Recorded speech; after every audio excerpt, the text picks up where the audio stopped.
Сәлеметсіздер, құрметті әділқазылар. Мен есімім Әлімжанова Әсел, 4-ші сынып. Бүгінгі тақырыбымыз Нұрғиса Тілендиев. Нұрғиса Тілендиев қазақтың көрнекті композиторы, дирижері, музыка педагогы мен қоғам қайраткері. Оның шығармашылығы қазақ музыкасының дамуына зор үлес қосты. Нұрғиса Тілендиев 1 сәуір 1925 жылы Алматы облысы Кеңсай ауылында дүниеге келген. Нұрғиса Тілендиев музыкалық отбасында дүниеге келген.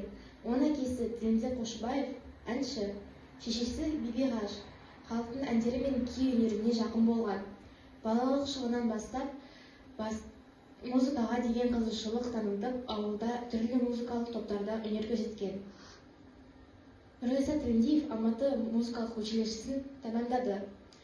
Оның шығармашылық жолы оркестрлер мен ансамбльдік домбырашы және дирижер болып басталды. Ол көптеген қазақ халықтың дәстүрлі аспаптарын меңгеріп, музыка өнеріне жаңашылдық енгізді. Нұрғиса Тілендиевтің шығармашылығы өте кең. Ол қазақ ұлттық музыкасын дамытумен қатар, симфониялық, камералық және хор музыкасын жазды. Танымал шығармасы «Қазақ вальсі» халықтың сүйіспеншілігіне бөлінген туынды. Ақжелен өмір дастаны халықтың мәдениетін кеңдікпен танытатын композициялар. Жамбыл Жабаевтың шығармашылығына арналып жазылған. Ол қазақтың халық әуендерін симфониялық жанрға бейімдеп, оларды жаңа формада ұсынды.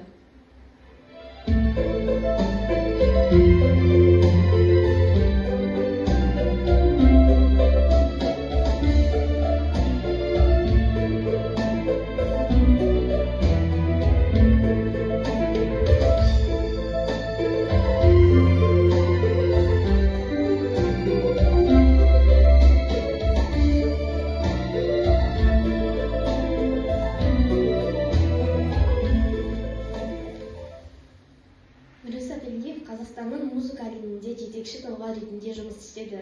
Ол қазақ ұлттық оркестрін басқарды. Ол көптеген жастарды тәрбиелеп, қазақ музыкасын насихаттауына зор ықпал етті. Көптеген мемлекеттік марапаттар мен сыйлықтар иегері, Қазақ СССР халық артисі, Қазақстан Республикасының халық артистері сияқты құрметті атақтарына ие болды.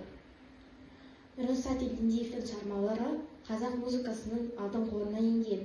Оның туындылары бүгінгі күнге дейін Қазақстанның музыкалық мәдениетіне өз орнын сақтап келеді.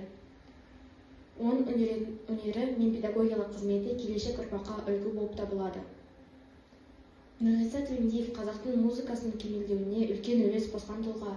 Оның шығармалары қазақ халқының рухани байлығын паш етіп, бүкіл әлемге дамытуға септігін тигізді.